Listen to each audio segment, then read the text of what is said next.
नमस्कार शेतकरी मित्रांनो, शेतकरी ब्लॉगमध्ये आपलं स्वागत आहे मित्रांनो. तर तुम्ही पाहू शकता आपला हा पूर्ण गहू पिकाचा प्लॉट आहे मित्रांनो.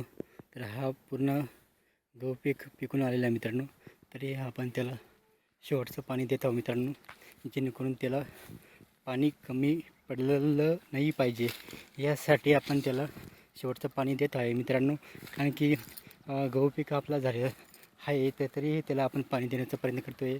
कारण की तुम्ही पाहू शकता, तुम्हाला दाखवतो. कारण की आपला पीक आहे, गहू पीक हा पूर्णपणे झालेला आहे, तरीसुद्धा आपण त्याला पाणी देत आहोत. कारण की शेवटचं पाणी त्याला देऊन टाकू आणि त्याचे दाणे आपण डायरेक्ट पाहणार आहे मित्रांनो. आणि तुम्हाला दाखवतो दाणे कसे झालेले आहेत. तर मित्रांनो तुम्ही पाहू शकता, दाणे अशा पद्धतीने दाणे झालेले आहेत. दाणे खूप भारी भरून गेले, तरी आपण त्याला शेवटचं पाणी देत आहे. पाहू शकता तुम्ही, अशा पद्धतीने दाणे झालेले, एकदम मोठे मोठे दाणे झालेले मित्रांनो. एकदम टच गहू भरलेला आहे आणि गहू कापण्यासारखा झालेला आहे, पण तरी सुद्धा आपण त्याला शेवटचं पाणी देत आहोत. आणि जेणेकरून त्याला पाणी कमी पडलेलं नाही पाहिजे, या हिशोबाने आपण त्याला पाणी देण्याचा प्रयत्न करत आहोत मित्रांनो.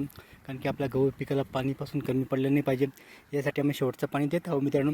कारण की पाणी त्याला कमी झालं असं वाटायला नाही पाहिजे गहू पिकाला, या हिशोबाने आपण त्याला पाणी भरत आहोत मित्रांनो. आणि त्याला शेवटचं पाणी देण्याचा प्रयत्न करत आहोत. आणि आपण नंतर डायरेक्ट त्याला कापायची तयारी करू. आणि शेवटचं पाणी भरायचं चालू आहे, मोठं चालू आहे. आणि इकडं आपलं पूर्ण गहू प्लेट आहे मित्रांनो. व्हिडिओ आवडला तर लाईक शेअर कमेंट नक्की करा. आमच्या चॅनल सबस्क्राईब करा मित्रांनो. जय जवान जय किसान मित्रांनो.